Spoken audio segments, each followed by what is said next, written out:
Thank you, okay, smart, handsome, ইংরেজিতে মশলা কয়, কথা কন না কেন? তুই প্যান্ট চমৎকার, যদি পিছনের দিক দিয়ে পুরো আধা হাত খুলে গেছে, যত টানে তল দিয়ে তোর ফাঁকা জায়গা নাই, ওঠে না, কথা কন। আর প্যান্ট নিচে স্যান্ডেলের ভিতর দিয়ে ঢুকিয়ে স্যান্ডেলের নাহের দাঁড় দিয়ে বার হয়ে গেছে, স্মার্ট। বুড়ো আঙ্গুল দুটিয়ে দেখা যায়। বাংলাদেশে বুড়ো আঙ্গুল দেখাইও না, বাংলাদেশে বুড়ো আঙ্গুলের বিপদ আছে। অন্যান্য দেশে এক বুড়ো আঙ্গুল মানে গুড, আর দুই বুড়ো আঙ্গুল মানে ভেরি গুড, ডবল গুড। আর বাংলাদেশে এক বুড়ো আঙ্গুল মানে বক্সিন একটা, দুটিয়ে দেখাই দিলে মাথা ফাটা এলাই দেবে, শয়তানি। হুজুর কয় আমার সাথে থাইকা গলা কাটায় দিয়া যত সহজ, এদিক আমার সাথে থাইকা তোমরা গলা কাটায় দিচ্ছ উহুদ বদর খন্দকে, আমার সঙ্গে থাইকা গলা কাটায় দিয়া যত সহজ, এক জামানা আসবে সে সময় হাতের নখ কাটাও অত সহজ হবে না। নখ রাখার মধ্যে প্রশংসা থাকবে, নখ কাটার ভিতরে আনকালচার, অসামাজিকতার বদনাম হবে। সেই সময় সুন্নতি নখ কাটলে ঠাট্টা করবে, সুন্নতি দাড়ি রাখলে ঠাট্টা করবে। তাই বলতে চাই যে এখন সময় হলো স্বর্ণযুগ, এ সময় ইবাদতের অনুকূল পরিবেশ। আমার সাথে থেকে ইবাদত করা যত সহজ, সেই জামানায় অত সহজ না। কাজেই তোমাদের আমলের চাইতে আল্লাহ তাআলা তাদের আমলের মর্যাদা এত বাড়াইছে যে আমার সাথে আমার দিকটা কনা, আমার সাথে থাইকা উহুদ বদর খন্দক কয়বার এই সমস্ত বড় বড় যুদ্ধে যাইয়া তারা শাহাদত বরণ করেছে। এইরকম শহীদের 100 শহীদের নেকিরে এক জায়গা করলে যা হবে, আখেরি জামানায় একটা সুন্নতের আমলে সেই সহজ হবে। এর কারণই হলো একটা উসুল, সেটা হলো অনুকূল পরিবেশে ইবাদত করা সহজ, প্রতিকূল পরিবেশে ইবাদত করা অত সহজ না। প্রতিকূল পরিবেশে ইবাদত করলে আল্লাহ খুশি হয়। এই যে আমাদের মাদ্রাসার হুজুররা, এই পুরুষ মাদ্রাসাগুলো নিয়ে একটাও মহিলা নাই, কিন্তু আমাকে সব পুরুষই পুরুষ, মহিলা মাদ্রাসায় মহিলা। তো পুরুষ মাদ্রাসায় 4 দেওয়ালের ভিতরে একটা বছরের শুরুতে শাওয়াল মাসের 8 তারিখে আমরা মাদ্রাসা খুলি। এই 8 তারিখের থেকে শাবানের 15 তারিখে মাদ্রাসা বন্ধ হয়। এই প্রায় 11 মাস, 11.5 মাস, এই 10.5 মাস মাদ্রাসার মধ্যে বন্দি রয়েছে, কোথাও বাইরে যাই নেই, একটা মেয়ের মুখও দেখে নাই। তাহলে একটা বছর প্রায় ও বেপর্দা করে নাই, ঠিক না? এটা একটা ভালো কাজ কিনা? বেপর্দা করে নাই, ভালো কাজ না? এই লোকটাই 1 বছর মাদ্রাসার 4 দেওয়ালের মধ্যে রয়েছে, কোনো বেপর্দা করে নাই। এক এডিট ঝাড়তিছে, আমি একটা বছর কোনো নারী জাতির মুখমণ্ডল দেখিনি, কোনো নারীর ছায়াও দেখিনি। কেন দেখো নাই? যে আমাদের সামনে কেউ আসে না, দেখো কি কথা কন। গোপালগঞ্জ কলেজ সহশিক্ষাওয়ালা কলেজের কোনো যুবক যদি বলে যে আমি আজকে 2 ঘন্টা কোনো মেয়ের মুখের দিক তাকাইনি, মাত্র 2 ঘন্টা ক্লাস টাইমে, মাত্র 2 ঘন্টা কোনো মেয়ের দিকে তাকাইনি, তাহলে এই ছেলেটা 2 ঘন্টা মেয়েরা তার পাশে ঘুরতেছে, মেয়েদের ভিতরে ধাক্কা ধাক্কির ভিতরে চলতেছে, কোনো মেয়ের সাথে ধাক্কা লাগাই নাই, কোনো মেয়ের চেহারার দিকে তাকাই নাই, মাত্র 2 ঘন্টা। এই 2 ঘন্টা নিজেকে কন্ট্রোল রেখে যে পরিমাণ ফজিলত অর্জন করেছে, আমি হুজুর মাদ্রাসার মধ্যে থাইকা 1 বছরে সে পরিমাণ ফজিলত পাবো না। কারণ আমি যে জায়গা রয়েছি ও জায়গা মেয়ের গন্ধ নাই, তা আমি বেপর্দা করবো কি? আর তুমি মেয়েদের আড্ডার মধ্যে থেকে পর্দা করেছো, কাজেই তুমি প্রতিকূল পরিবেশে ইবাদত করেছো। তোমার এই পর্দার কারণে আমার পর্দার চাইতে আল্লাহ তাআলা তোমাকে 100 গুণ বেশি নেকি দান করবে। আমি যেখানে থাকি এখানে দাড়ি না রাখলে পিটে, আর তুমি যেখানে থাকো ওখানে দাড়ি রাখলে ঠাট্টা করে। কাজে আমি মাদ্রাসায় থেকে দাড়ি রাখলে যে নেকি পাবো, আমার স্কুল কলেজ বিশ্ববিদ্যালয়ের সোনা বন্ধুরা, তোমরা যদি দাড়ি রাখো তাহলে আমার দাড়ির চাইতে 100 গুণ বেশি নেকি পাবা। আয়াত পড়ছি, একটা বলবো অস্কর্ম নিয়ত করছি, তা সেদিক মনে হবে না, বাপ ভালো না, সময় চলে যাবে না অন্য নদী। তারপরও যা কইতেছি একেবারে অপ্রয়োজনীয় কথা করছি নাকি? ঠিক আছে নাকি? এর নাম হলো অনুকূল আর প্রতিকূল। এদিকটা কেন? আমি যদি বলি আমি জীবনেও কোনো দিন এই সমস্ত রোডের যত পিস খোয়া আছে, রোডের কাছে পিস খোয়া এগুলো কোনো তো আমি মারিনি, জীবনেও কোনো দিন কোনো কাজের কন্ট্রাক্টের কোনো কাজের 4টে পয়সা আমি মারি খাইনি। আর যদি খাও নাই কন্ট্রাক্ট মারি দেয় না, তার খাবো কি মারিয়ে? তা আমি কন্ট্রাক্টারি করি নাই বুঝে মারিয়ে খাই নাই, এর মধ্যে কোনো ক্রামতি নাই। যে লোকটা কন্ট্রাক্টারি করিয়ে মারিয়ে খায় নাই, যথাযথ কাজ করেছে, আমি হুজুর পিসাব আমি আকাশে উঠতে পারি জায়নামাজ নিয়ে, আমার এই আকাশে উড়ার ফজিলত অন্য হবে, কিন্তু এই জাতীয় অন্যায় থেকে বেঁচে থাকার যে ফজিলত এইটি আমি পাবো না, কারণ আমি তো ওই গুনার কাজের মধ্যে যাই নাই, ওই কাজের মধ্যে যাই নাই। ওখানে যেখানে গুনাহ কামাই করা যায় সে কন্টা কামারে দেয় নাই। যে লোকটা ওইটা হাতে পেয়েছে সে যদি নিজেকে নিজে কন্ট্রোল করতে পারে, তাহলে আমার মতো হাজারো মৌলবীর চাইতে আল্লাহ তাআলার কাছে তার দাম অনেক বেশি। আমি যদি বলি কোনোদিন আমি আসামির কাছ থেকে পয়সা খাইনি, আসামির কাছ থেকে ঘুষ খাইনি, কেন খাও না? আমি পুলিশে চাকরি করিনি, তারপরে ঘুষ দেয় কেটে আমি খাবো? তাহলে আমরা হুজুরা জীবনেও ঘুষ খাই নাই, এর মধ্যে কোনো কারামতি নাই। কোনো পুলিশ যদি চাকরিরত অবস্থায় ঘুষ না খায় তাহলে তার মধ্যে কারামতি। কথা বলেন ঠিক ঠিক না? আমি টন মারি না, মন মারি না, রাস্তা মারি না, খাল মারি না, বিজিএফ কার্ড মারি না, পঙ্গু ভাতা মারিয়ে খাই না, বয়স্ক ভাতা বেঁচে খাই না, আল্লাহর কসম জীবনে এগুলো খাই নেই। এটা তো একটা কারামতি, এটা একটা ক্রেডিট। কিন্তু কেন খাইনি? যে ওই দায়িত্বই আমার হাতে আসে নাই। তো আমার হাতে মেম্বারি চেয়ারম্যানের দায়িত্ব আসে নাই বিধে আমি আকামগুলো করতে পারি নাই। আসার পরে যদি আমি ভালো থাকতে পারতাম তাহলে বুঝতাম যে আমি ইন্টারন্যাশনাল সুফি। যার হাতে এই দায়িত্ব গেছে আর সে যদি নিজের হেফাজত করতে পারে ওইটা আল্লাহর ওলি। ওইটা কি আল্লাহর? ঠিক কিনা?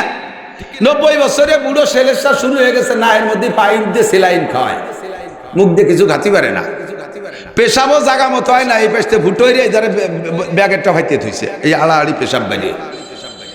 এই বুড়ো যদি আস্তাগফিরুল্লাহ রাব্বি মিন কুল্লি, আর কোনোদিন জিনা করবো না, কে করবা না? কয়দিন করবো কি দিয়ে?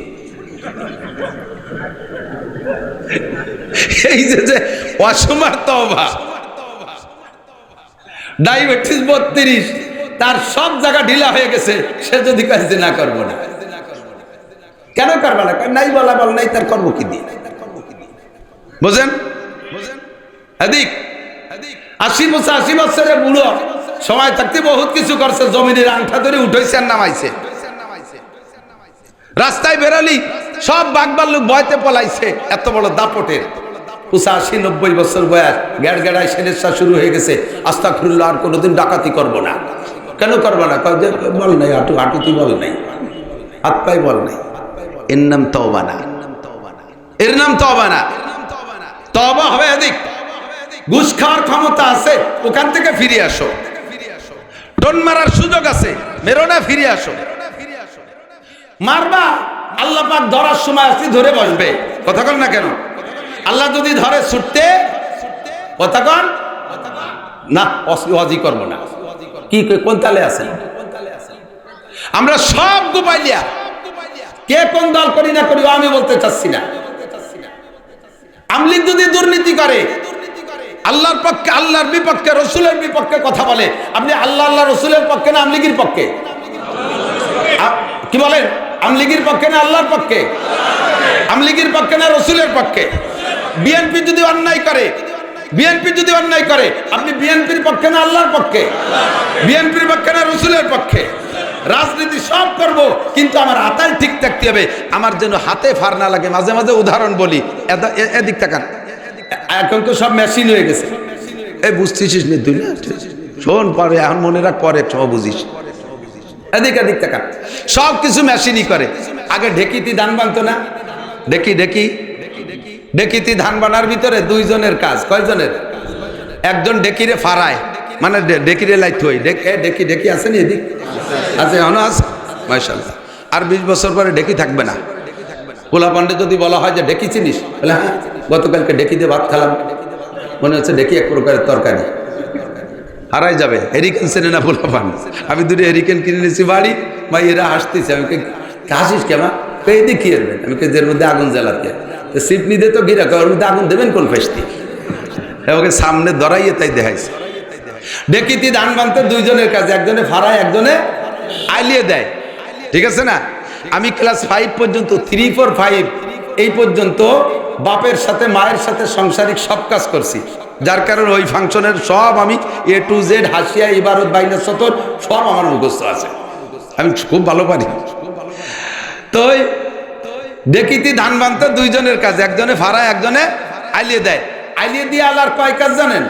এক আইলিয়ের ভিতরেই আছে 3-4 গ্রুপ, ফাল্টা, শাল্যে, কাড়া, এই হলো 3 ক্লাস। আর ওই জায়গায় বলছে 5 কাম। এদিক আইলিয়ে দিয়ে আল্লাহর কয় কাম? তবলিগির কয় কাম? আমার এক চাচারে তবলিগি নিয়ে গেছি, আমরা তবলিগি তো পড়াই, মহল্লায় তবলিগের 5 কাম, মহল্লায় তবলিগের, আমি এই বলাই আর উনি কয় মহল্লায় যাইয়ে তবলিগির কাজ কাম, মহল্লায় যাইয়ে কাজ কাম, বাড়ি এসে তবলিগ ছাড়ি দেখলি কাজ কাম করি বেড়ায়। বসে আইলে দিয়া মহিলার 5 কাম, কয় কাম? 1 নম্বরে আইলে দিয়ার 3 ক্লাস তো আগে কইছি। 2 নম্বরে একটা বাচ্চা দুধ খায়, ওই বসা অবস্থায় বগলের তাতে মাথা ডুইতে দুধও খাওয়ায়। 3 নম্বরে উঠোনে চারটে ধান নাচে, তা আসে খাইয়ে যায়, যিনি কুঞ্চি দেশে আস খেতে হবে, আইলে দিয়া বেটি হারানওয়ালা তার এত তত্ত্ব মানুষ, তো একটা ভাড়াবেই, তার খাটনি বেশি। 3 কাম। 4 নম্বর কাম, ব্যারাকের থেকে লোক আইছে, তাকে সাথে আবার সেই হিসেব নিকেশের দরবার। 5 নম্বর কাম, ওনার একটু উক্কা খাওয়া স্বভাব, তা ধরাইবার মাঝে মাঝে সুস্তি দেয়, উক্কা টান দেয়। এই 5 কাম জীবন ভরে পারে, কোনো ডিস্টার্ব নাই। কোনোদিন 4 কাম, কোনোদিন 3 কাম, কোনোদিন 2 কাম, কোনোদিন এভাবে 5 কামও চলে। তো এই 5 কাম চলতে থাকবে কতদিন কন? যতদিন পর্যন্ত হাতে ফার না লাগে। উক্কায় সুক্তান দিতে যাইয়া নোটের মধ্যে হাত রইছে, উঠতি মনে নাই, ডেকি চলি আইছে, ফার লাগিয়ে গেছে, হাতের আঙ্গুল একেবারে দুলা সাহেবের মাথা শেষার মতো চেঁচি গেছে।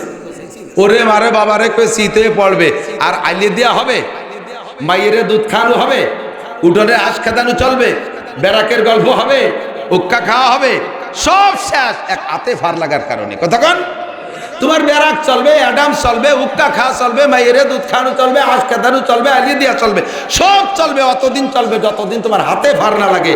তোমার আমলিগ চলবে, বিএনপি চলবে, জাতীয় পার্টি জামাত চলবে, চাকরি চলবে, বাকরি চলবে, ব্যবসা চলবে, বাণিজ্য চলবে, সব চলবে যতদিন তোমার ইমানের হাতে ফার না লাগে। নেতারে ভালোবাসতে যে যদি আল্লাহ আল্লাহ রসুলের সাথে না ফারমানি করো, তোমার কোনো তা আল্লাহর কাছে গ্রান্ট হবে না। কথা বলেন ঠিক ঠিক না? তোমার রাজনীতিকে প্রাধান্য দিতে যে যদি কুরআন সুন্নাহর কবরে তুলে আঘাত মারো, তাহলে তোমার ইমানের হাতে ফার লেগে গেছে, তোমার এগুলো আল্লাহর কাছে গ্রহণযোগ্যতা রাখবে না। এই জন্য আমার দেশের প্রাণপ্রিয় বন্ধুরা, আমরা রাজনীতি করব না তা না, যার যেটা ভালো লাগে। আমি কোনো রাজনীতি এক সাইডে এক দলকে সমর্থন আর সব দলটা দিয়ে দেওয়ার পক্ষে না। গণতন্ত্রের দেশ, স্বাধীনতার দেশ, আপনার মেজাজকে আপনি তৈরি করে যেটা ভালো লাগে সেটা করবেন। তবে যারা আমার ইমানকে ধ্বংস করার পরামর্শ দেয়, আমার আমল ধ্বংস করার পরামর্শ দেয়, আমার এদেশের সম্পদকে ধ্বংস করার পরামর্শ দেয়, জাতীয়তাকে ধ্বংস করার পরামর্শ দেয়, এই জাতির রাজনীতি আমি করব। জোরে বলেন করব। মিঠে মিঠে কথা বহুত জনে কইতে পারে, সব চাচারে চিনি। আমাকে গোপালগঞ্জে বাংলা কয় কোন চাষি বা কম সালুন খাওয়ার জম, কথা কয় না? কোন চাষি বা কম চাষি, সব চাষি আমাকে সালুন কয়, সিন্নি খাওয়ার জম, জিদাই কয়, সবই দেখছি। তো কম পক্ষে লাস্ট ফিনিশিং জীবন বইরে হুজুরের একটা কথা কয়, অনলি ওয়ান টেস্ট, ইংরেজি কই ঠিক আছে, মাত্র একটা বার, ওয়ান টেস্ট। আল্লাহর কুরআন আর রাসূলের হাদিস দেশে রাষ্ট্র ব্যবস্থায় যদি বাস্তবায়ন করা হয়, কুরআন হাদিসে যদি রাষ্ট্র পরিচালনা করা হয়, আল্লাহ নিজে বলছেন লা ফাতাহনা আলাইহিম বারাকাতিম মিনাস সামাই ওয়াল আরদ, যখন বৃষ্টির দরকার তখন দেব, যখন বৃষ্টিতে ক্ষতি হয় তখন দেব না, পানি যতটুকু দরকার ততটুকু দেব, খরা যতটুকু দরকার ততটুকু দেব, সার ওষুধ কীটনাশক কিচ্ছু লাগবে না, অনায়াসে জমিনের থেকে ফসল ফলবে, ওয়াদা করেছেন আল্লাহ। জোরে বলেন কে? আরো জোরে কে? আল্লাহ তো সপ্তাহে একবার মিথ্যে কথা কয়, মাসে, বছরে কোনদিন লা ইউখলিফুল মিয়াদ, আমার আল্লাহ ওয়াদা খেলাপ করে? তা আল্লাহরে একটাবার একটু ট্রাই করে দেখি না, একটু করতে পারবেন না? কি আল্লাহ? কি আল্লাহ? ইনশাআল্লাহ। কি আল্লাহ? আমি আমলিগের বিপক্ষে কইছি, বিএনপির বিপক্ষে কইছি, আল্লাহর পক্ষে বলছি, সবাই চলে আসেন ওই পক্ষে। দোষ কি? আমি কয় বছর ধরে, আজ 15টা বছর আমার গোপালীয় সরকারকে আমি পরামর্শ দিচ্ছি, এগেনস্টে কেউ থাকবে না, আমরা উলামায়ে কিরাম আপনাদের পক্ষে বয়ান করব। মাত্র 3টে কথা বাস্তবায়ন করেন, করলেন না, চলে গেলেন সব ফেলাই টেলাই থুইয়ে। কারা কি করলো না করলো, নিজেদের ভাষানি আমা বলছে শুরু হয়ে গেছে। মাত্র 3টে কথা বাস্তবায়ন করেন, ইনশাআল্লাহ আপনাদের এগেনস্টে কেউ থাকবে না। নৌকো ভরিয়ে দেবো ভোট, একটা ভোটও কম থাকবে না, ছাদের উপর দিয়ে বস্তা ভরিয়ে দেবো। মাত্র 3টে কথা। 1 নম্বরে সংসদে নামাজের বিল পাস করেন, কথা বলেন, আমি বলছি না? এক নম্বরের সংসদে নামাজের বিল পাস করেন। হাই স্কুল, কলেজ, ইউনিভার্সিটি, মাদ্রাসারা তো পড়েই। সমস্ত অফিস আদালতে সাবালেক নারী আর পুরুষ বাধ্যতামূলক মুসলমান নামাজ পড়িতেই হইবে। হিন্দুরা পূজার সময় পূজা করিতেই হবে, তাকে পূজা তারা করবে। একজন মুসলমানের সন্তান দুর্গা পূজা, কালী পূজা, সরস্বতী পূজা, লক্ষ্মী পূজায় যাইতে পারবে? জোরে বলেন পারবে? আর কোন হিন্দুর ছেলে আমাদের মুসলমানদের অনুষ্ঠানে আসার দরকার নাই। তাদের উপরে আমাদের দাওয়াতের দরজা উন্মুক্ত। কুলু লা ইলাহা ইল্লাল্লাহ তুফলিহুন, এই দাওয়াত আমাদের দেওয়ার অধিকার আছে। আমরা তাদেরকে কলেমার দাওয়াত দেব।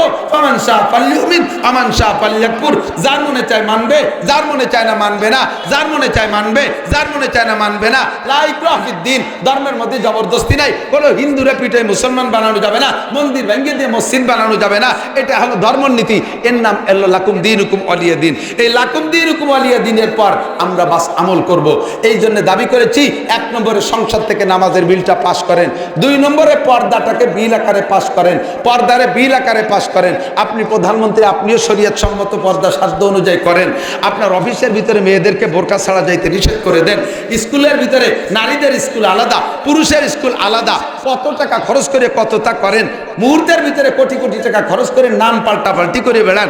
একটু জায়গা মতো কয়টা টাকা খরচ করেন। মেয়েদের স্কুল আলাদা, পুরুষের স্কুল আলাদা, মেয়েরা সব বোরকা পরবে। আপনি অর্ডারটা দিয়ে দেন সংসদীয় ভাবে, আর এইটা আদায় করে নেন পুলিশের মাধ্যমে, আর্মির মাধ্যমে আদায় করে নেন। দুই নম্বর, তিন নম্বরে জাকাতটাকে বিল আকারে পাস করেন। ইনকাম ট্যাক্স জাকাত না, ইনকাম ট্যাক্স জাকাত না, জাকাতের হক আদায় করেন। আর এই জাকাতটা আদায় করে ভালো মানুষ দিয়ে, এই মৌলানাদের মতো মানুষ দিয়ে, যাদের হাতে দিলি বিশ্বাস আছে, তাকে দিয়ে বন্টন করান। চোর সুরটা ডাকাত ঢুকুই এই ফাঁকিবাজ লম্পট গেজে ভাগ করাইয়েন না। সৌদি আরবের থেকে দুম্বা আসে বাংলাদেশে গরিবদের জন্য। সব বড় বড় গরিবরা যার যার কবর ভরি ভরি থুয়ে দেয় সারা বছর সেই কুরবানির দুম্বার বরকত খাওয়ার জন্য। কথা গান, এই সমস্ত সুসোগের কাছে দেওয়া যাবে না। আমি কি খারাপ কইছি? তিনটে দাবি যদি পূরণ করতো, আরে আমরা মৌলবীরা হলো অল্পে তুষ্টি, বিশেষ করে আমরা কওমি হুজুররা মুষ্টি চালি খুশি। হুজুর আমরা মুষ্টি চালি উঠই না। কোনো মহিলা যদি এক মুঠি জায়গা দুই মুঠ দেয়, পুরো সপ্তাহ বলে তারে দোয়া করি। আমরা অত বস্তা বলে দামারামাও চাই না। আমরা শুধু সামান্য একটু চাই। গরিব এতিমখানা মাদ্রাসাগুলোই কিছু দেন। আপনারা নামাজটা বিল আকারে পাস করে আদায় করে নেন। মসজিদগুলো ভরে দেন, মসজিদগুলো ভরে দেন। কিয়ামতের ময়দানে জিজ্ঞাসিত হবেন, তুমি মসজিদের সমস্ত মুসল্লিকে ডাইকে ভরো নাই কেন? তখন এই প্রধানমন্ত্রী প্রেসিডেন্টরা বলবে, আল্লাহ তুমি কি এটা উপযুক্ত প্রশ্ন করলে? তুমি আল্লাহ এমন প্রশ্ন করো তো বুঝতেই পারিনি। এই মানুষ, এই 18 কোটি মানুষ কোন আগানে বাগানে কিডা কোন জায়গা থায় বিলির মধ্যে মাছ ধরে বেড়ে, আমি তারে সেই টেনে মসজিদি বলবো।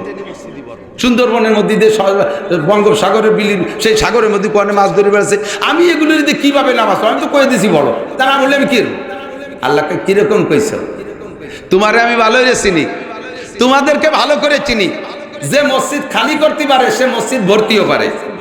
কথা কয় না? যে মসজিদ খালি করতে পারে সে মসজিদ। আমার মুসল্লিদের বাংলাদেশের মসজিদগুলো ভরা ছিল, তুমি করোনা নামক জুজুমুড়ির ভয় দিয়ে সব মসজিদগুলো খালি করে দিলে। কথা কয় না কা? তা তুমি করোনা নামক জুজুমুড়ির ভয় দিয়ে মসজিদ যে খালি করছো, সে সময় তুমি কয় মসজিদে গেছিলে? তুমি তো জায়গায় বসে অর্ডার দিয়ে দিছো মসজিদ খালি করে হলো, মসজিদে যেতে পারবে না। করোনা সব মসজিদের মধ্যে ঢুকছে আর মাদ্রাসার মধ্যে ঢুকছে।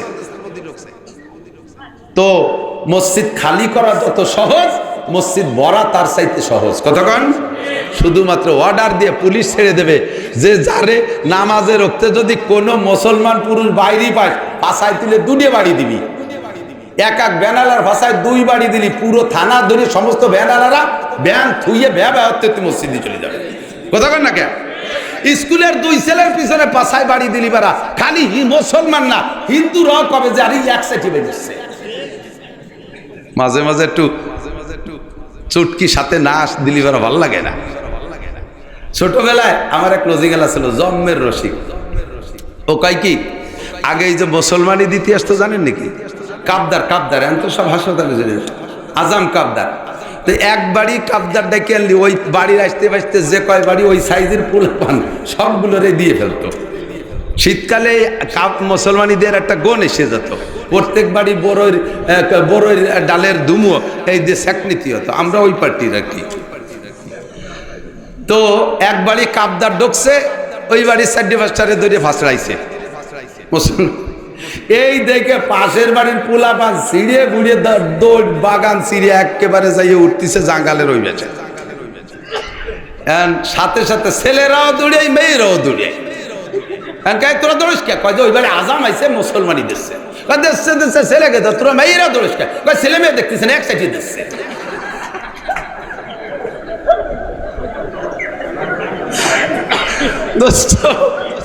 সরকারি ভাবে যদি নামাজ আদায় করে নিত তাহলে এরা বল মনে করতে কয় হিন্দু মুসলমান দেখতেছে না, এক সাইডে বেরিয়েছে ডোক মসজিদি। কথা বল ডোক মসজিদি নামাজ পড়। আর আল্লাহ কয় নামাজের 5টা পুরস্কার। ধরে বলেন কয়টা? কয়টা পুরস্কার? 5টা পুরস্কার। 1 নম্বর পুরস্কার ইউরফা আনহু যিকুল আইশ, বাংলার জমিনে কোনো অভাব থাকতো না। সুবহানাল্লাহ। ওয়াদা কার? আরো জোরে কার? এই জন্য আমরা দাবি করছি, এই দাবি 3টে মানেন নাই, এখন তো সবই মানা লাগতেছে। কত কিছু মানতেছেন, দেওয়া সম্ভব তাও। আল্লাহু আকবার। আল্লাহ যে কি পারে, শুধু বিগত কিসসা শুনাইতাম আর আপনারা বলতে মৌলবীরা কিসসা কাহিনী করে সময় নষ্ট হয়ে চলে যায়। সব কিসসা নগদে এসে গেছে। সরকারি ক্ষমতা আমাদের হাতে, সমস্ত পুলিশ ছিল আমাদের হাতে, বিডিআর সব আমাদের হাতে, আর্মি আমাদের হাতে, সে নৌবাহিনী আমাদের হাতে, বিমান বাহিনী আমাদের হাতে, আনসার আমাদের হাতে, যুবলীগ আমাদের হাতে, ছাত্রলীগ আমাদের হাতে, সব আমাদের হাতে। কয়েকজন পোলাপান জোরে বেরোইয়া কি দিয়ে কি হইয়া আমাদের সবাই হারাই দিয়ে তারা যে জায়গায় বসছে। ক্ষমতা কার? কার? ব্যক্তি মানুষ কয় কি জনগণই ক্ষমতার উৎস, সব জনতার সাথে ছিল। ক্ষমতা গেলে কোন জায়গায়? কোথায় গেল ক্ষমতা? তাহলে ক্ষমতা কার? মানুষের কোনো ক্ষমতা? এখন যারা ক্ষমতা পাওয়া ছাড়াই জুলুম করতেছ, তারাও সতর্ক হয়ে যাও, তারাও সতর্ক হয়ে যাও। এরা ক্ষমতায় থেকে যা করছে, তোমরা ক্ষমতায় আসার আগেই তার চাইতে বেশি করতেছো। এরও বিচার এক সময় দেওয়া লাগবে। কথা কন না কেন? এরও জবাব দেওয়া লাগবে। ওই আল্লাহ সবটা করতে পারে। যে আল্লাহ নগদেই করে দেখাইছে, সে আল্লাহ তোমাদের একটু বাকি রাখছে। পাছায় তেল মাখায় রেখো দুদুরা, যাতে লাঠি স্লিপ করে চলে যায়। আকাম করবা, বুঝে শুনে করবা, ঠিক তো? তবে আমরা দাবি করি, আল্লাহ তুমি একটা বার কুরআনী শাসন দেখাইয়া আমাদের একটু রহমত আর বরকত কেমন একটু দেখার সুযোগ দাও। বলেন আমিন। এতে কি একমত? এ কাজ যদি আমলিগালা করে বস্তা ভরে নৌকোয় উঠে দেবো ভোট। এ কাজ যে করবে তার পক্ষে, কোনো দলমত নির্বিশেষে বলছি, দলমত নির্বিশেষে কুরআনী আইন যেই বাস্তবায়ন করার প্রয়াস এবছর দেবে, আমরা তার পক্ষে থাকবো। ইনশাআল্লাহ থাকবো না? ইনশাআল্লাহ। আল্লাহ তৌফিক দান করুক। বলেন আমিন। আল্লাহ তৌফিক দান করেন। আমিন। যে কথা বলতে চাইছি সেটা হলো আল্লাহু আকবার। তা আল্লাহ পাক আল্লাহ পাক রব্বুল আলামিন ফাআলুল লিমা ইউরিদ আলা কুল্লি শাইইন কাদির, সর্বময় ক্ষমতার মালিক। এই প্রতিকূল পরিবেশে আমরা যদি ইবাদত করি, আল্লাহ পাক খুশি হবেন। বলেন আলহামদুলিল্লাহ। আরো জোরে আলহামদুলিল্লাহ। উলামা পরিষদ আপনাদের কনসার্ট উপহার দেয় নাই। ও এদিক তাকান, আমার কাছে মাঝে মাঝে আসে দাওয়াত দিতে যুবকরা আইসে, খুব একেবারে 15-16 জন আইসে অ্যাটাক করে ফেলে আমারে। আইসে কা হুজুর মাহফিল একটা ডেট দেবেন তো দেবেন, নালি মমতাজ রেদে গান দেব। এমন বিপদে ফেলাই দেয়। এখন মমতাজ রেদে গান দিলি যা গুনাহ হবে, আল্লাহরে কবে সব নাসির হুজুরির হবে। কারণ উনার কাছে মাহফিল চাইছি, তা দেয়নি, তো আমরা জাফর সেটাই করছি। তো উলামায়ে কিরাম ওই রকম প্রস্তাব করলো, দিন দেয় না যে হুজুর ডেট দেবেন তো দেবেন, নালি মমতাজ রেদে গান দেব। আমার কাছে পাক না পাক, তারা উলামা পরিষদ নিজেরাই এমন 5টা মাহফিল উঠেই নিতে পারে। আপনাদেরকে যা উপহার দিয়েছে উলামায়ে কিরাম পরিষদের পক্ষ থেকে, বেজার না খুশি? সন্তুষ্ট আছেন তো? এই উলামায়ে কিরাম আপনাদেরকে এরকমই উপহার দিতে পারে। এদের দায়িত্ব দিলে সব জায়গায় এরকম উপহার দিতে পারে। কথা কোন ঠিক ঠিক না? আল্লাহু আকবার। তো আজকের এই মাহফিলে আমি সংক্ষেপে 2টি কথা বলে শেষ করে দেব। বলার ওই দিকেই বলার উদ্দেশ্য ছিল, খুতবা সেভাবে পড়ছি, আয়াত হাদিস সেভাবে আংশিক সেট করেছি। সেটা হলো বিদায়া ওয়ান নেহায়া। আমাদের মাদ্রাসার বড় একটা কিতাবের নাম আছে, দর্শি কিতাব না, ফতোয়ার কিতাব, ইতিহাসের কিতাব। আমি পড়ি নেই, শুনছি। বিদায়া ওয়ান নেহায়া, শুরু আর শেষ। যাই হোক, শুরু আর, তার মানে শুরু থেকে শেষ। বেদায়া মানে শুরু, নেহায়া মানে হাদিস থাকবে, কোরআন থাকবে, তাফসীর থাকবে, ফিকহ থাকবে, ইতিহাস থাকবে, সব থাকবে। একদিকে নিয়ে যাচ্ছি না, বেদায়াওয়ান সব কিছু দিয়ে ভরা। আমার জিন্দেগির একটা বেদায়া নেহায়া আছে, শুরু হয়েছে, আমার একটা শেষও আছে। আছে না নাই? যার শুরু ভালো তার শেষ ভালো, আর শেষ ভালো যার সব ভালো তার, শেষ ভালো যার সব ভালো তার। আমাদের এখন যারা এখানে উপস্থিত আছি, আমাদের শুরুটা কেমন হয়েছে আমাদের জানা নাই। আমার শুরু কেমন হয়েছে আমি ভালো জানি না, আমার সন্তানদের শুরু কেমন হয়েছে এটা আমি জানি, আমার শুরুটা কেমন হয়েছে আমি জানি না। তবে আমার শেষটা একটু ভালো করার জন্য এ দায়িত্ব আমাকে দেওয়া আছে। আমার শেষটারে আমি ভালো করার চেষ্টা করতেছি, কিন্তু শুরুটা জানি না। এই যুবক আমার দিক তাকাও, আমার শুরুটা আমি যদি এখন নষ্ট থাকি, খারাপ থাকি, আমার বর্তমান হালাত, আমি সাবালেগ 20, 22, 25, 30, 27, 60, 70 এই বয়স এসে গেছে আমার এই সময়টা যদি আমি খারাপ দেখি, তাহলে আমি ধরে নিতে পারি আমার শুরুটা ভালো হয়নি। একটা ছোট্ট মেহগনির চারা এরকম বেঁকা করে লাগাইছেন, আটখানিক একটা চারা, এই বেঁকা অবস্থায় মোটা হয়ে গেছে, এরকম মোটা, 30 বছর বয়স। এখন ওইটা আপনারই জায়গা, বিল্ডিং উঠবেন, বিল্ডিং এর ছাদে বাঁধিয়ে গেছে বেহা মেহগনি গাছ। গাছটার প্রতি এত মায়া লাগতেছে, 30 ফিট লম্বা হয়েছে তার লগ। এ যদি আর গোটা 20 বছর রাখি, এর দাম হবে 3 লাখ টাকা। কাটতেও মনে চাচ্ছে না, ছাদে ঠেয়ে গেছে। তাহলে কি করা যায়? এই গাছটা ঠেলে সোজা করে পরে বিল্ডিং ঠিক করি। পুরো নিজলে উলপুর কংসুর সবাই মিলে টানলেও কি গাছ সোজা করা যাবে? আমরা বেকা হয়ে যাব, গাছ সোজা। জন্মের সময় যার বিসমিল্লাতে ভুল, ও ছেলে নবীর সারা করে না কবুল। যাদের জন্মের সময় ভুল হয়ে গেছে, লাগানো হয়ে গেছে বেকা কইরা মেহগনি গাছ, জন্মের সময় কানে আজান নাই, জন্মের পরে তার কানে একামত নাই, হাক্কানি করে আলেম কিনে তার মুখে খেজুর খাওয়ানো তাহনিক করা নাই, তাকে সুন্নতি যত কার্যক্রম ছিল জন্মের পরে ওই সমস্ত আমলগুলো তারে করানো হয় নাই। এমনকি বাচ্চা পেটে যাওয়ার পর থেকে মায়ের যে সতর্কতা অবলম্বন করা দরকার ছিল, এগুলো সে কখনো করে নাই। বাচ্চা পেটে যে রাত্রে আসে, আরে এটা কোরআনও না হাদিসও না, বুজুর্গানে দিনের বাস্তব তাজরিবার ওয়াকিয়া, তাজরিবাগত কথা। বাচ্চা যে রাত্রে পেটে আসে বা যে টাইমে পেটে আসে তো একটা শুরু আছে, তো বাচ্চা পেটে আসে একটা শুরু আছে না? যেই মিলনের দ্বারা বাচ্চা পেটে আসছে, ওই মিলনের পরে মা যদি বাহিরে বের হয়, আর কোনো খারাপ মানুষের নজর পড়ে, খারাপ মানুষের নজর পড়ে, চোরের নজর যদি তার মায়ের পেটের দিকে পড়ে, ওই আন-নজর আল আইনু হাক্কুন, হাদিসে আছে আল আইনু হাক্কুন, চোখের একটা ক্রিয়া আছে। চোরের নজর যদি মায়ের পেটের দিকে পড়ে, ওই মহিলার পেটে যে বাচ্চা আছে বাচ্চাটা চোর হওয়ার সম্ভাবনা থাকে।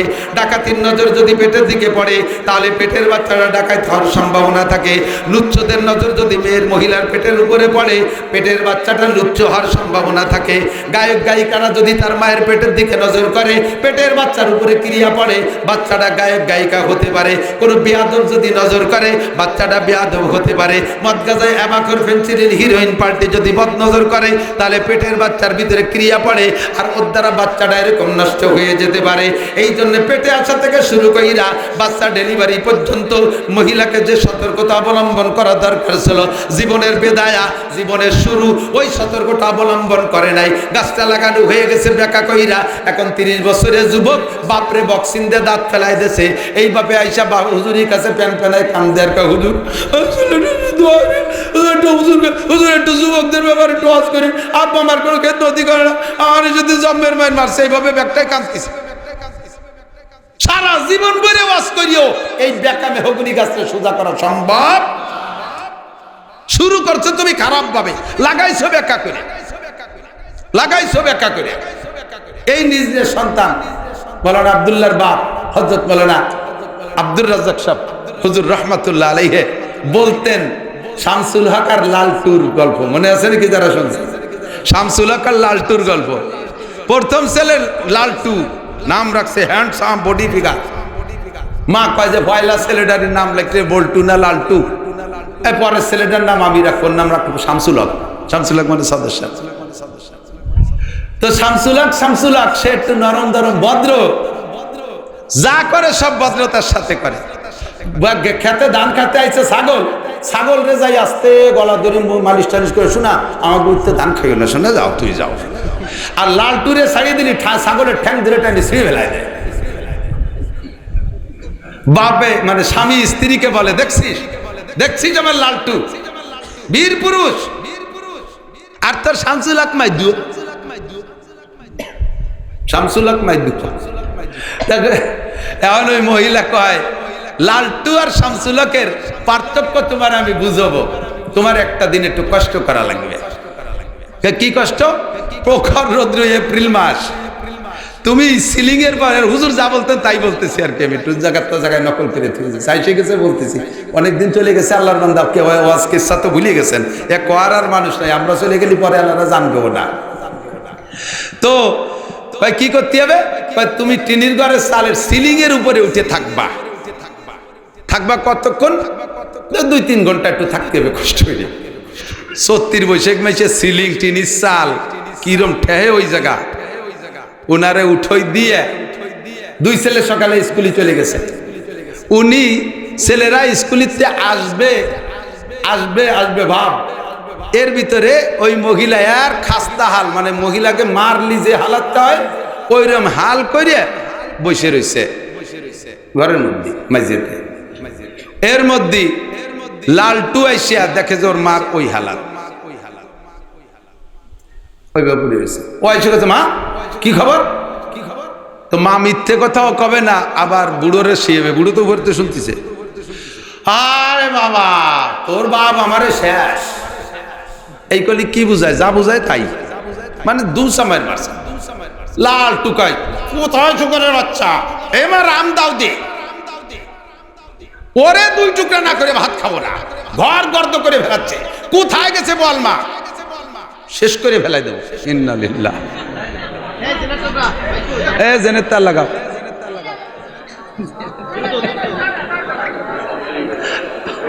একটু জিকির করি, লা ইলাহা